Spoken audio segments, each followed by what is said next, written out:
Part 4 की शुरुआत में मिंसू को दिखाया जाता है जो बाहर बैठकर जूस पी रहा था कि तभी वहाँ पे विनर आता है और उससे कहता है तुम अभी चिल कर रहे हो, क्या तुम अभी अभी स्टेज पर उस बेब के मैन से हारे नहीं हो। मिंसू कहता है इस पर इतना ओवर रिएक्ट करने की क्या जरूरत है, मैं हार गया हूँ इसलिए मैं चिल नहीं कर सकता क्या। मैं आज की फाइट में बस उन लोगों को ऑब्जर्व कर रहा था पर मैंने उन्हें खुद को ऑब्जर्व करने नहीं दिया। ये सुनकर विनर को शॉक लगता है। मिंसू कहता है पर अनफॉर्चुनेटली मुझे बेब के साथ कम्पीट करने का चांस नहीं मिला, लेकिन हम उस पर्सन को अंडर एस्टिमेट नहीं कर सकते, सो इसलिए तुम्हें उससे केयरफुल रहना चाहिए। इतना कहकर मिंसू वहाँ से जा रहा था कि तभी विनर उसे रोक लेता है और जोर से वॉल पर पुश करते हुए कहता है तुम मुझे क्या एडवाइस दे रहे हो, जस्ट बिकॉज ऑफ तुम्हारी पॉपुलैरिटी की वजह से टॉनी ने तुम्हें चूज किया है, पर इसका मतलब ये तो नहीं है कि तुम मुझे एडवाइस देने लग जाओ। तुम यहाँ के नहीं हो और ना ही उतने टैलेंटेड हो, तो तुम्हें मुझसे एडवाइस लेना चाहिए ना कि एडवाइस देना चाहिए। क्या तुम्हें मेरी ये बात समझ आई।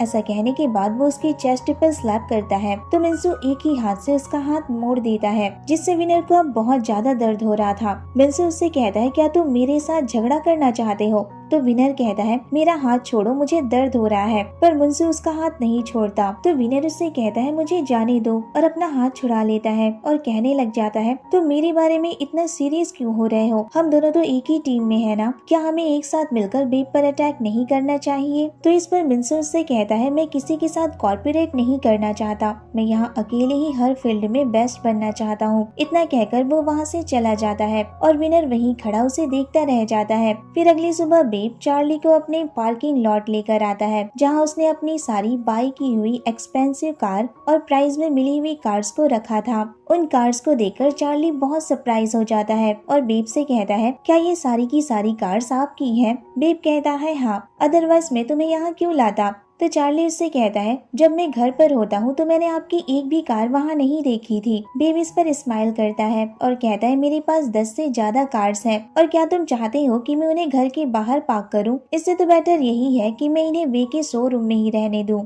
तो चार्ली इससे कहता है ये सारी की सारी कार्स बहुत ऑसम है, सो आज आप कौन सी कार ड्राइव करने वाले हैं? बेब कहता है तुम रॉन्ग क्वेश्चन कर रहे हो, आज कार मैं नहीं तुम ड्राइव करोगे। ये सुन बे को शॉक लगता है और वो बेब से कहता है क्या तुम सच कह रहे हो? बेब कहता है हाँ। चार्ली कहता है आपका क्या मतलब है?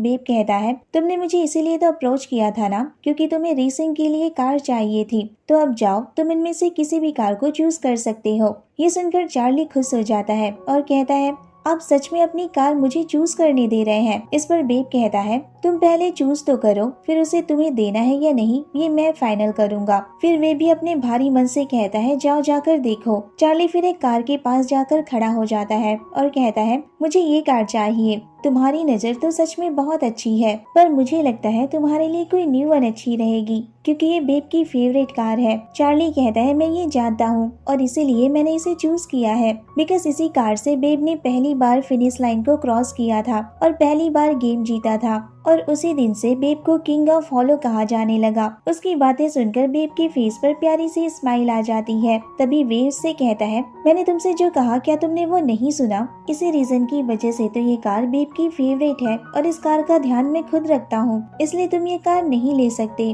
और बेब ने कभी भी किसी को इस कार के अंदर बैठने नहीं दिया है। ये सुनकर चार्ली को बहुत बुरा फील होता है कि तभी बेब उसका उदास चेहरा देखकर कहता है तो फिर तुम जाकर इस कार के अंदर बैठो चार्ली और इसे ट्राई करो। ये सुन बे कहता है बेब क्या तुम सीरियस हो? तो बेब इससे कहता है हाँ, अगर कोई और होता तो वो सच में फास्टर न्यू कार को चूज करता, पर चार्ली ने इसे चुना है, इसका मतलब है इसकी आईज शार्प है। मैं इस पर तुम्हारे लिए टीम का स्टिकर रैप कर देता हूँ और इसे लेने के बाद मुझे डिसअपॉइंट मत करना, अच्छे से प्रैक्टिस करना। ये सुनकर बे को अपने कानों पर भरोसा नहीं हो रहा था और वो अजीब सा फेस बनाने लग जाता है जैसे उसे चार्ली से जेलस फील हो रहा हो।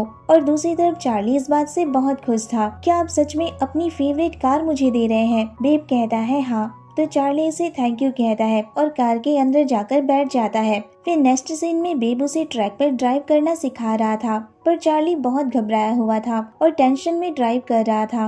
और उसे इतनी टेंशन में देखकर बेब कहता है चार्ली तुम इतने टेंस क्यों हो? काम डाउन, तुम्हारे पास ड्राइविंग स्किल है, तुम ये कर सकते हो। तुम्हें बस खुद पर विश्वास करना है। मेरी बात समझ गए ना? बेब उसे एक कोच की तरह ये सारी बातें समझा रहा था और कहता है, मैं पिट बेब हूँ, मैं किसी रॉन्ग पर्सन को डिसाइड नहीं कर सकता। चार्ली फिर ड्राइव करने लग जाता है और बेब उसे गाइड कर रहा था, लेकिन चार्ली इतना डरा हुआ था कि वो उसके इंस्ट्रक्शंस को ठीक से फॉलो नहीं कर पा रहा था। बेब उससे कहता है, तुम इतना क्यों डर रहे हो चार्ली? फिर एक जगह पर जाकर वो कार स्टॉप कर देता है। इस पर बेब उससे कहता है, तुमने ऐसा क्यों किया? चार्ली कहता है, सॉरी, क्योंकि मैं अच्छी तरह ड्राइव नहीं कर सकता। बेब कहता है, तुम्हें ये कहने की जरूरत नहीं है, मैं तो बस तुम्हें बताना चाहता हूँ, जब तुम ड्राइव करो तो अपने ब्रेक के वेट को एस्टिमेट करो कार को टर्न करने से पहले। जब तुम ऐसा करोगे तो कार का एपेक्स, ब्रेक्स और स्ट्रिंग सब एक साथ सिंक्रोनाइज होंगी, और ये समझने के लिए तुम्हें प्रैक्टिस करना होगा कि कार पर कितनी वेट फिट होगी। और सिर्फ यही नहीं, तुम्हें इसके ब्रेकर्स पर भी ध्यान देना होगा और इसे इक्वली अप्रोच भी करना होगा। बेब उसे ये सारी बातें बहुत अच्छी तरह से डिस्क्राइब कर रहा था और चार्ली उसकी बातों में खो गया था और बस उसी की तरफ देखे जा रहा था। तो बेब उससे कहता है, तुम मुझे इस तरह क्यों घूर रहे हो? चार्ली कहता है, कुछ नहीं, मैं बस सोच रहा था आप कितने कूल हो। ये सुन बेब उसके सर पर स्लैप करता है और कहता है, क्या ये इन सब बातों के लिए राइट टाइम है? तुम्हें क्या हो गया है चार्ली? बेचारा चार्ली। अब ये बात बेब को कौन बताए कि उसे देखकर किसी की भी हालत चार्ली की जैसी हो सकती है। फिर चार्ली उससे कहता है, आप सच में बहुत कूल हो और ऑल्सो बेस्ट कोच भी हो। बेब फिर थोड़ा साई फील करने लगता है और कहता है, ठीक है, अब जल्दी से ड्राइव स्टार्ट करो। चार्ली फिर कार स्टार्ट करता है और दोनों फिर से ड्राइव पर निकल जाते हैं। दूसरी तरफ वे को दिखाया जाता है जो इन दोनों को ड्राइव करते हुए देख रहा था कि तभी वहाँ पर डीन आता है और उससे कहता है, ये तो बेब की पुरानी कार है ना, और जहाँ तक मुझे रिमाइंड है आज उसका कोई प्रैक्टिस सेशन नहीं है। तो वे उसे बताता है, कार बेब नहीं चार्ली ड्राइव कर रहा है।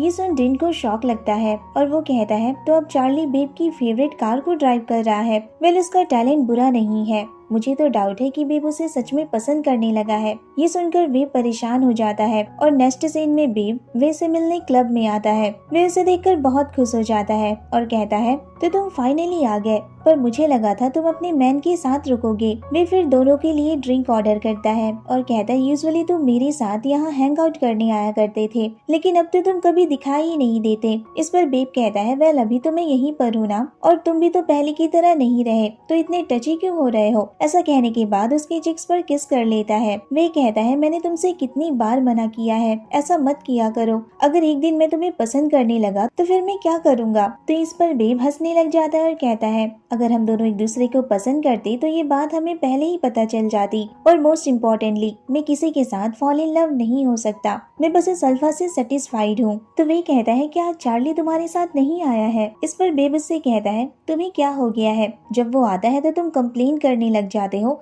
और जब वो नहीं आता तो उसके बारे में पूछने लग जाते हो। वे कहता है, मैं तुमसे पूछ नहीं रहा हूँ, मैं तुम्हें कुछ दिखाना चाहता हूँ। फिर वो बेब को एक रूमर पोस्ट दिखाता है जिस पर उसकी और चार्ली की फोटो थी। वो पोस्ट देखकर बेब कहता है, मुझे गॉसिप की कोई परवाह नहीं है। तो वे कहता है, अगर ये गॉसिप न्यूज पर लीक हो गई तो हमारी टीम को अफेक्ट करेगी। बेब कहता है, हे बेब, मेरा जॉब है कि टीम के लिए अपना बेस्ट करना, दैट्स इट, इससे ज्यादा मैं और कुछ नहीं कर सकता, और वैसे भी इन सारी बातों को तो तुम मेरे लिए हैंडल कर सकते हो ना। वे कहता है, मैं तुम्हारे लिए चीजों को क्लियर करता हूँ और उन्हें मैनेज भी करता हूँ, लेकिन वो तुम हो जो हमेशा ये भूल जाते हो कि तुम कितने स्किलफुल और आउटस्टैंडिंग हो, और इसी वजह से ज्यादा लोग तुम्हें टेक डाउन करना चाहते हैं। इस पर बेब कहता है, मैंने तुमसे कहा था ना मैं केयरफुल रहूंगा। वे कहता है, ठीक है, कल तुम्हारी प्रैक्टिस है तो अपना ध्यान रखना, और अगर कुछ हो तो मुझे बताना। ये सुनकर बेब स्माइल करता है और कहता है, हे तुम तो बस मेरे बेस्ट फ्रेंड हो, लेकिन तुम तो ऐसे कंप्लेन करने लगे हो जैसे तुम मेरे बॉयफ्रेंड हो।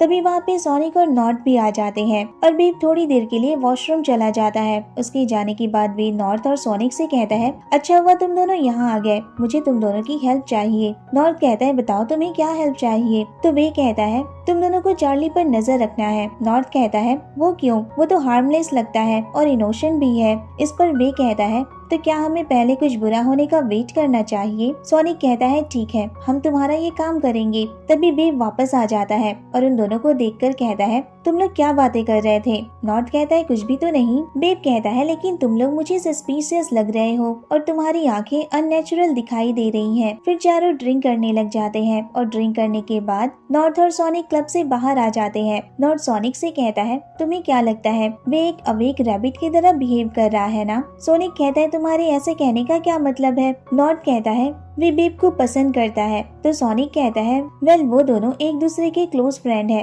तो इसमें बड़ी बात क्या है? नॉर्थ कहता है किस तरह के फ्रेंड है? क्या कोई फ्रेंड एक दूसरे की इतनी चिंता करते हैं? सोनिक कहता है तुम उन पर डाउट क्यों कर रहे हो? वो दोनों 10 साल से एक साथ है, तो उनका रिलेशनशिप फ्रेंडशिप से ज्यादा ही होगा ना। ये सुनकर नॉर्थ कहता है तुम भी ऐसा सोचते हो कि दोनों फ्रेंडशिप से ज्यादा है? सोनिक कहता है ऐसा नहीं है, मेरे कहने का मतलब वो नहीं था। मैं तो ये कहना चाहता हूँ कि दोनों ब्रदरली रिलेशनशिप में है। इस पर नॉर्थ कहता है मुझे तो तुम्हारी बातें समझ में ही नहीं आती है। अगर वो दोनों फ्रेंड से ज्यादा है तो वो दोनों लवर्स हुए ना, जैसे हम दोनों हैं। अगर हम दोनों इससे ज्यादा क्लोज हैं तो इसका मतलब है हम ऑलरेडी लवर्स हैं। तो सोनिक उसकी तरफ देखने लग जाता है। नॉर्थ कहता है मैं जानता हूँ ये एग्जाम्पल थोड़ा अजीब है, पर ये सच है। सोनिक कहता है तुमने इतनी दूर की बातें सोचने की कोई जरूरत नहीं है, क्योंकि आज मैं तुम्हारे साथ ब्रेकअप करता हूँ। और फिर मजाक में उसे मारने लग जाता है। अगली सुबह बेब फील्ड में प्रैक्टिस के लिए आता है, तो एलन उससे कहता है तुम तैयार हो जाओ, जेब बस तुम्हारी कार को ट्यूनिंग कर रहा है।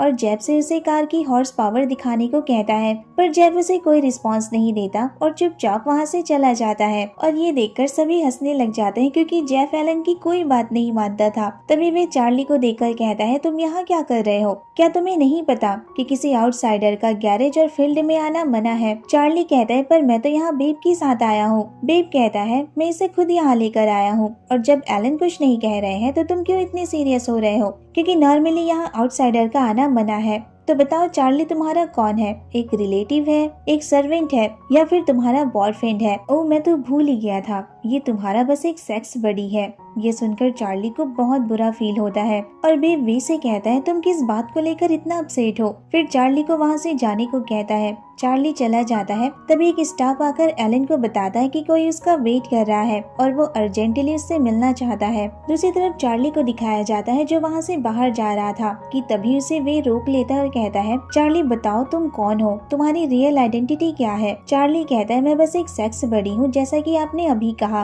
वे कहता है अगर ऐसी बात है तो तुम जो प्लानिंग कर रहे हो वो मुझे कभी भी पता मत चलने देना, क्योंकि मैंने अपनी नजरें तुम पर टिकाई हुई हैं। चार्ली कहता है आप कुछ ज्यादा ही सोच रहे हैं, और अगर आपको कुछ और नहीं कहना है तो क्या मैं यहाँ से जा सकता हूँ? ऐसा कहकर वो चला जाता है। नेक्स्ट सीन में एलन उस पर्सन से मिलने आता है जो उसका वेट कर रहा था, और वो पर्सन कोई और नहीं वो केंटा था। एलन कहता है मैं तुम्हारी क्या मदद कर सकता हूँ? केंटा उसे हेलो कहता है और बताता है कि वो रेड रेसिंग टीम की तरफ से आया है। एलन कहता है अगर तुम्हें कुछ काम है तो जल्दी बताओ। केंटा कहता है हम यहाँ आपकी एक्स हंटर टीम से कुछ रेसर्स को खरीदना चाहते हैं। इस पर एलन कहता है हमारी टीम उतनी मुसीबत में नहीं है जितना कि कॉम्पिटिटिव टीम समझती है। तो केंटा कहता है पहले मेरा ऑफर तो सुन लीजिए, उसके बाद आप रिजेक्ट कर देना। आप अपनी टीम पर जो पैसे रोज खर्च करते हैं उसके बदले आपको सिर्फ पिट बेब को एक्सचेंज करना है, और ये ऑफर आपके लिए उतना बुरा भी नहीं है। एक रेसर के बदले आपको पूरी टीम के लिए हर दिन पैसे दिए जाएंगे। ऐसा कहने के बाद केंटा एलन को एक पैकेट देता है,